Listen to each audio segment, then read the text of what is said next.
صباحك مليان بالنور المشرق اللي بيتزايد للنهار الكامل.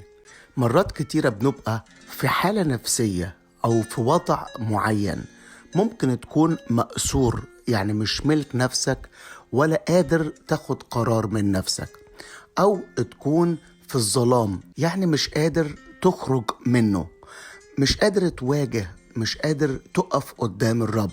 في كلام خاص جدا ليك في أشعياء وأصح 49 وعدد 9، قائلا للأسرى اخرجوا، للذين في الظلام اظهروا. الرب بيكلمك كلام خاص. لو انت في الأسر ومش ملك نفسك وحاسس انك مش في مكانك ومش في حالتك ومش قادر تاخد اي قرار من نفسك، او كمان حاسس انك في الظلام، في ظلام مشكلة مش لاقي ليها حل، او في ظلام ليل مليان بالدموع والبكا، الرب بيقولك جاء الميعاد، اخرج من الأسر. ولو انت في الظلام اظهر قدامي، اقف قدامي، بص لفوق، شوفني وانا هخرجك من كل ظلام. عارف ليه؟ لاني انا واخد دعوة لكده وليك انت. في أشعياء 42 وعدد 7 بيقول الكتاب بكلمات النبوة عن الرب يسوع: لتفتح عيون العمي، لتخرج من الحبس المأسورين، من بيت السجن الجالسين في الظلمة. أيوة، هيفتح عيون العمي. أيوة، يخرجك من كل حبس. أيوة، يخرجك من كل بيت سجن، ويخرجك من كل الظلمة. يلا بينا نصدق كلمة الرب، يلا بينا نعلن كلمة الرب. يلا النهاردة ناخد خطوة إيجابية، أخرج من كل أسر، أظهر من كل ظلام، لأن قد جاء الميعاد.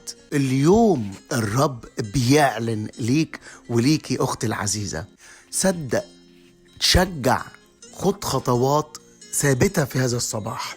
وفي أصحاح 42 وعدد 22 بيتكلم على نوعين من الناس، يمكن سمعوا ويمكن عرفوا، لكن في ناس قالت رد، وفي ناس كملت في اللي هي فيه. بتقول كلمة الله: ولكنه شعب منهوب ومسلوب، في بيوت الحبوس اختبأوا، صاروا نهبا ولا منقذ، وسلبا وليس من يقول رد. لو انت مختبئ في بيوت الحبوس، لو انت حسيت بنهب وسلب على حياتك الوقت اللي فات، لو انت حاسس ان مفيش منقذ، اصرخ في هذا الصباح وقول له رد. اصل هو اعلن هذا الاعلان وبيقول لك كده: انا جيت وجاي وتملي بفتح عيون العمي، اخرج من الحبس المأسورين، من بيت السجن الجالسين في الظلمة. ما تكملش في الظلمة تاني. عند المساء يبيت البكاء، وفي هذا الصباح اعلن ان في ترنم لحياتك. هللويا. الرب يبارككم.